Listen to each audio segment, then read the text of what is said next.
గౌరవ సభ్యులు మల్లారెడ్డి గారు. గంగులో నా జర్రసేపే అందరికీ అధ్యక్ష నమస్కారం. అధ్యక్ష, మీరు నాకు అవకాశం ఇచ్చినందుకు చాలా చాలా ధన్యవాదాలు అధ్యక్ష.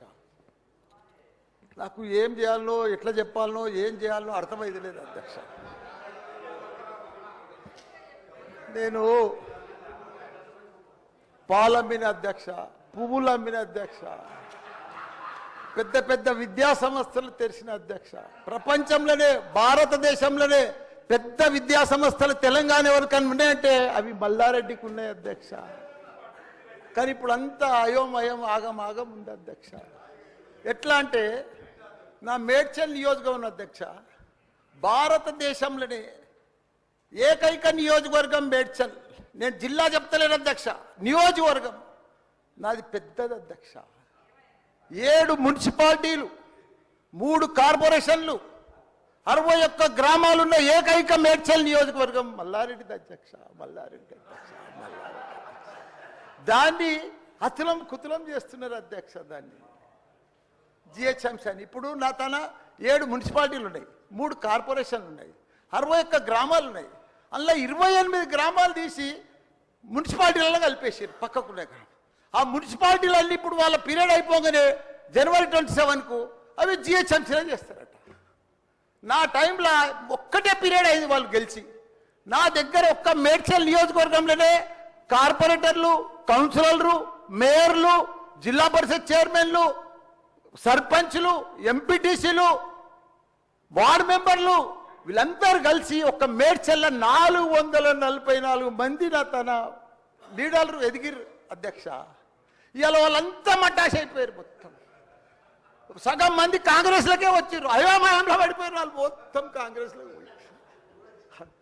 ఎందుకంటే మళ్ళీ ఎలక్షన్స్ వస్తాయి, మళ్ళీ మున్సిపల్ ఎలక్షన్స్ వస్తాయి, మళ్ళీ సర్పంచ్ ఎలక్షన్ వస్తాయి అంటే ఏ మున్సిపల్ లేదు, కౌన్సిలర్ లేరు, అన్ని జీవోలు కూడా వచ్చేసినాయి అధ్యక్ష. ఆల్రెడీ మున్సిపాలలో గ్రామాలు కలిసిపోయినట్టు, మళ్ళా గ్రామాలన్నీ మున్సిపాలిటీ కూడా అన్ని జిహెచ్ఎంసీలో కలిసినట్టు. ఒకటి అధ్యక్ష, కలుపుని తప్పు లేదు. 9 మున్సిపాలిటీలు అప్పుడు సరౌండింగ్ షేర్లింగంపల్లి కానీ కొద్బుల్లాపూర్ కానీ ఇవన్నీ కలిపినప్పుడు ఏమీ లేదు. ఇప్పుడు మా తాన కూడా మున్సిపాలిటీలో ఇప్పుడిప్పుడే ఈ 5 ఏళ్ళనే డెవలప్ చేసినాం మేము. కానీ ఇప్పుడు ఇప్పటికి ఇంకా గ్రామీణ వాతావరణమే ఉంది, ఇంకా పొలాలే ఉన్నాయి, ఇంకా సరిగా బాత్రూమ్లు కూడా సరిగా లేవు ప్రజలకు, ఇంకా పెంకిటిల్లే ఉన్నాయి. అవన్నీ కూడా జిహెచ్ఎంసీలో కలిపితే పరిస్థితి ఇప్పుడు బంజారాల్లో జూబ్లీహిల్స్లో అదే ట్యాక్స్ ఉంటుంది, మా గ్రామాలలో అదే ట్యాక్స్ ఉంటుంది అధ్యక్ష. ఈ పైసలన్నీ కూడా తీసుకుపోయి ఏదైనా పెద్ద పెద్ద ఫ్లైఓవర్లు వేయాలన్నా ఏది వేయాలన్నా మళ్ళీ జూబ్లీహిల్స్ బంజారాలని ఖర్చు పెడతారు అధ్యక్ష. జర మా పుణ్యాన్ని మా మున్సిపాలిటీలో అట్లనే ఉండని, ఇంకో పీరియడ్ ఉండని, ఇంకో 2 ఉండని. శ్రీధర్ బాబు గారు మా సీఎం కూడా చెప్పండి మీరు దయచేసి ఈ సభ ద్వారా మా మున్సిపాలిటీలు ఇంకో పీరియడ్ ఉంటే మంచిగా అవుతుంది. ఎందుకంటే గ్రామీణ ప్రాంతాలు ఉన్నాయి, ఇంకా వ్యవసాయాలు ఉన్నాయి, ఇంకా పెంకటిళ్ళు ఉన్నాయి. మనం అన్ని ఇప్పుడు నా అన్ని కూడా జిహెచ్ఎంసీలో కలిసినట్టు. నాకు గ్రామర్ రూరల్ లేదు, ఎంపీటీసీ లేదు, సర్పంచ్ లేడు, కౌన్సిలర్ లేడు, ఓన్లీ కార్పొరేటర్. అది కూడా 20-30 వేలకు ఒక్కరు అవుతారు. 444 మంది పోయి 40 మంది కూడా గారు 8-10 మంది అవుతారు నా నియోజకవర్గం. 6,48,000 ఓట్లు ఉన్నాయి అధ్యక్ష. అది అయిపోయిందా, ఈ పార్టీకి అయిపోయింది. దయచేసి అది చెప్పినా మీకు అంత మనవించుకున్నా. హైడ్రా భారతదేశంలోనే మన హైదరాబాద్ అంటే తెలంగాణ రాష్ట్రం అంటే ప్రపంచమంతా మోగిపోయింది అధ్యక్ష. ఐటీ రంగంలో కానీ ప్రతి ఒక్క డెవలప్మెంట్లో కానీ ప్రతి దాంట్లో కూడా హైడ్రా వచ్చినాక ఒక్కసారి హైడ్రా ఏం పెద్ద తప్పని చేయలే, కానీ హైడ్రా వచ్చినాక ఒక భయాందోళనతో మొత్తం కుప్పగొలిపోయింది అధ్యక్ష. హైదరాబాద్ సిటీ దిష్టి తగిలిపోయింది అధ్యక్ష. నువ్వేమన్నా అనుకో, ఎందుకంటే నాకు పెద్ద ల్యాండ్ బ్యాంక్ ఉంది, నాకు పెద్ద విద్యా సంస్థలు ఉన్నాయి, నాకేం నష్టం లేదు, నేనేం ఎఫ్టీఎల్లో లేను, బఫర్ జోన్లో లేను. నేను జనరల్గా చెప్తున్నా, అభివృద్ధి అమెజాన్, గూగుల్, ఫేస్బుక్, యాపిల్ లాంటి కంపెనీలు అమెరికా తర్వాత ఇక్కడ మన హైదరాబాద్ తెచ్చిండు మన కేటీఆర్ అధ్యక్ష. హెడ్ క్వార్టర్స్ ఈయనే ఉండే అధ్యక్ష. ఐటీలా మనం కర్ణాటక బెంగళూరు పిలిచినాం అధ్యక్ష. ఇక్కడ 9 లక్షల మంది ఉద్యోగాలు చేస్తున్నారు, ఐటీ ఉద్యోగాలు. పెద్ద పెద్ద ప్రపంచం అంతా కూడా హైదరాబాద్ హైడ్రా తీసుకొచ్చి పెద్ద పెద్ద వాళ్ళకు బుగులు పట్టిపోయింది అధ్యక్ష. గరీబ్ వాళ్ళు అయితే గుండెలు వలిగిపోయినాయి అధ్యక్ష. మరి అది ఎందుకు తెచ్చిరో ఏమో మళ్ళీ నాకు అర్థం కాదు. ఇప్పుడు ఒకటి అధ్యక్ష, ఇప్పుడు నాయే కొన్ని ఎఫ్టీఎల్ ఉన్నాయనుకో, ఎగ్జాంపుల్ చెప్తా శ్రీధర్ బాబానా, మన ఇంట్లో మన సెల్ ఫోన్లో చూస్తే మన భూమి వన్ జర్సెప్టి ద ఫ్లో అయిపోతుంది అన్న, మీకు దండం పెడతా, మీరంతా చాలా మేధావులు.